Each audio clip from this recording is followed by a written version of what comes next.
ಪೂಜ್ಯಾಯ ರಾಘವೇಂದ್ರಾಯ ಸತ್ಯಧರ್ಮರತಾಯ ಚ ಭಜತಾಂ ಕಲ್ಪವೃಕ್ಷಾಯ ನಮತಾಂ ಕಾಮಧೇನವೇ. ಓಂ ಶ್ರೀ ಗುರು ರಾಘವೇಂದ್ರಾಯ ನಮಃ. ನಮಸ್ಕಾರ ಎಲ್ರಿಗೂ. ಹೇಗಿದ್ದೀರಾ ವೀಕ್ಷಕರೇ?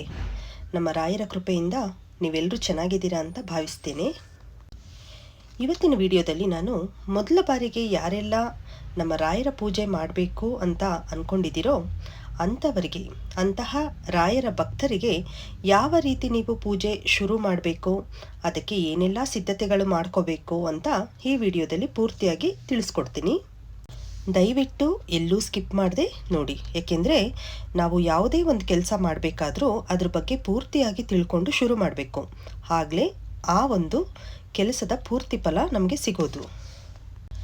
ಹಾಗಾದರೆ ಯಾವ ರೀತಿ ಸಿದ್ಧತೆ ಮಾಡ್ಕೋಬೇಕು ಅಂತ ನೋಡೋಣ ಬನ್ನಿ.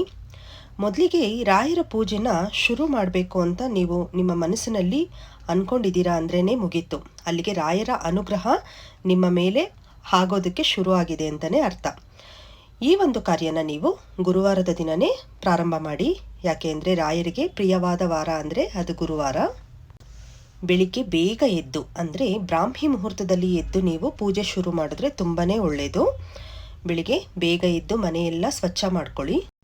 ನಂತರ ನಿಮ್ಮ ನಿತ್ಯ ಕರ್ಮಗಳನ್ನೆಲ್ಲ ಮುಗಿಸ್ಕೊಂಡು ಸ್ನಾನ ಮಾಡಿ ಮಡಿ ಬಟ್ಟೆಯನ್ನು ಧರಿಸ್ಕೊಳ್ಳಿ.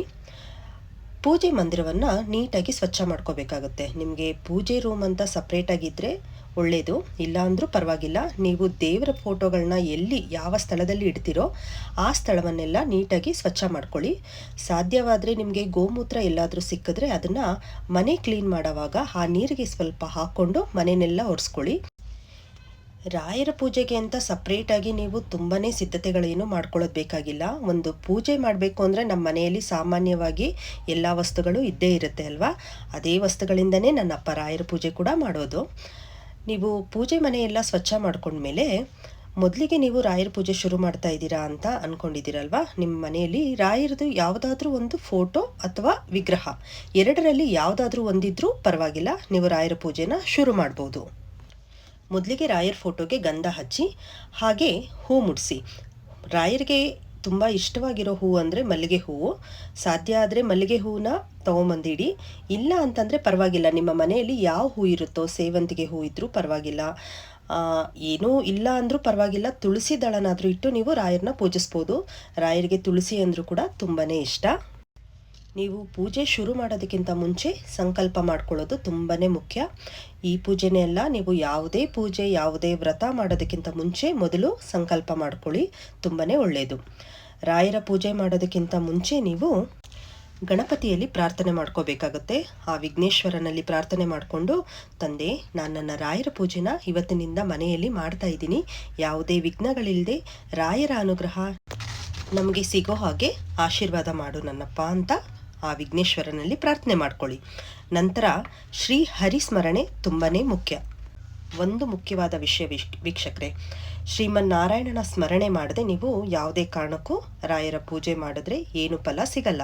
ನಾರಾಯಣನ ಸ್ಮರಣೆ ತುಂಬಾ ಮುಖ್ಯ. ಆ ಹರಿಯ ಸ್ಮರಣೆ, ಹರಿಯ ಒಂದು ಅನುಗ್ರಹ ಬೇಗ ನಮಗೆ ಸಿಕ್ಕಿದ್ರೆ ಖಂಡಿತವಾಗ್ಲೂ ಗುರು ರಾಯರ ಅನುಗ್ರಹ ಕೂಡ ಅಷ್ಟೇ ಬೇಗ ಸಿಗುತ್ತೆ. ನಿಮ್ಮ ಮನೆ ದೇವರು ಯಾವುದಾದ್ರೂ ಆಗಿರ್ಬೋದು, ಮನೆ ದೇವರಲ್ಲೂ ಕೂಡ ನೀವು ಪ್ರಾರ್ಥನೆ ಮಾಡಿಕೊಂಡು ನಂತರ ನೀವು ರಾಯರ ಸೇವೆಗೆ ಶುರು ಮಾಡಿ. ಈಗ ರಾಯರ ಫೋಟೋಗೆ ನೀವು ತಂದಿರುವಂತಹ ಹೂಗಳನ್ನೆಲ್ಲ ಹಾಕಿ ಅಲಂಕಾರ ಮಾಡಿ. ಎಷ್ಟು ಸಾಧ್ಯ ಆಗುತ್ತೋ ನಿಮ್ಮ ಕೈಯಲ್ಲಿ ಅಷ್ಟನ್ನು ಮಾತ್ರನೇ ಮಾಡ್ಕೊಳ್ಳಿ. ತುಂಬ ನಿಮ್ಮ ಕೈಯಲ್ಲಿ ಸಾಧ್ಯ ಆಗದೇ ಇರೋದನ್ನೆಲ್ಲ ನೀವು ಮೊದಲಿಗೆ ಮಾಡೋಕ್ಕೆ ಹೋಗಬೇಡಿ. ಯಾಕೆ ಅಂದರೆ ರಾಯರು ನಮ್ಮ ಹತ್ರ ಯಾವಾಗಲೂ ನನಗೆ ಆ ರೀತಿ ಪೂಜೆ ಬೇಕು, ಈ ರೀತಿ ಪೂಜೆ ಬೇಕು ಅಂತ ಯಾವುದನ್ನು ಕೇಳಲ್ಲ. ಅವರು ಯಾವಾಗಲೂ ಸಾತ್ವಿಕ ಪೂಜೆನೇ ತುಂಬಾ ಇಷ್ಟಪಡ್ತಾರೆ. ಯಾಕೆ ತುಂಬ ಆಡಂಬರದ ಪೂಜೆ ಶಕ್ತಿ ಇದ್ದರೆ ಮಾಡಿ, ಖಂಡಿತವಾಗ್ಲೂ ಅದು ತಪ್ಪು ಅಂತ ನಾನು ಹೇಳಲ್ಲ. ನಮ್ಮಪ್ಪನ ಎಷ್ಟು ನಾವು ಅಲಂಕಾರ ಮಾಡಿ ನೋಡಿದ್ರೂ ಕಮ್ಮಿನೇ.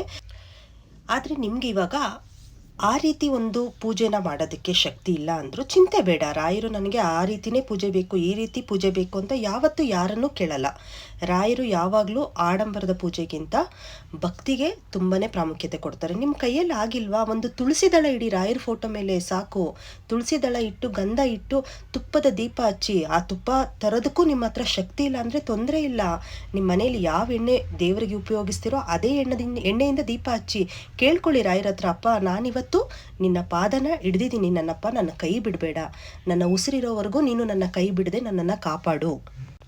ನಿನ್ನ ಪೂಜೆ ಹೇಗೆ ಮಾಡಬೇಕು ಅಂತ ನನಗೆ ಗೊತ್ತಿಲ್ಲ, ನನಗೆ ಗೊತ್ತಿರೋ ರೀತಿಯಲ್ಲಿ ನಾನು ಇವತ್ತು ನಿನ್ನ ಪೂಜೆನ ಶುರು ಮಾಡಿದ್ದೀನಿ. ಇದರಲ್ಲಿ ಏನಾದರೂ ತಪ್ಪು ಒಪ್ಪುಗಳಿದ್ರೆ ನಿನ್ನ ಪಾದಕ್ಕೆ ಹಾಕೋ ನನ್ನಪ್ಪ ಅಂತ ಹೇಳಿ ರಾಯರ ಹತ್ರ ಮೊರೆ ಹೋಗಿ ಸಾಕು. ಖಂಡಿತವಾಗ್ಲೂ ರಾಯರು ನಿಮ್ಮ ಕೈ ಬಿಡಲ್ಲ.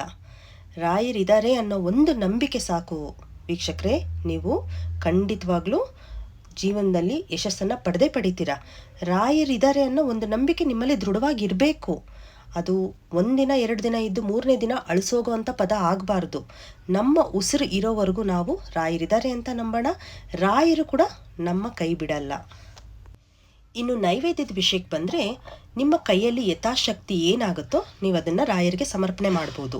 ಹಾಲಾಗ್ಬೋದು, ಕಲ್ಸಕ್ಕರೆ ಆಗ್ಬೋದು, ಇಲ್ಲ ಹಣ್ಣುಗಳಾಗ್ಬೋದು, ಅಥವಾ ನೀವು ಏನಾದರೂ ಪ್ರಸಾದ ರೆಡಿ ಮಾಡಿಡ್ತೀನಿ ಅಂದರೂ ಕೂಡ ಸಜ್ಜಿಗೆನೋ ಪಾಯಸನೋ ಯಾವುದಾದ್ರೂ ಪರವಾಗಿಲ್ಲ, ನಿಮ್ಮ ಕೈಯಲ್ಲಿ ಯಾವುದು ಸಾಧ್ಯ ಆಗುತ್ತೋ ಆ ಒಂದು ನೈವೇದ್ಯನ ನೀವು ರಾಯರಿಗೆ ಕೊಡ್ಬೋದು.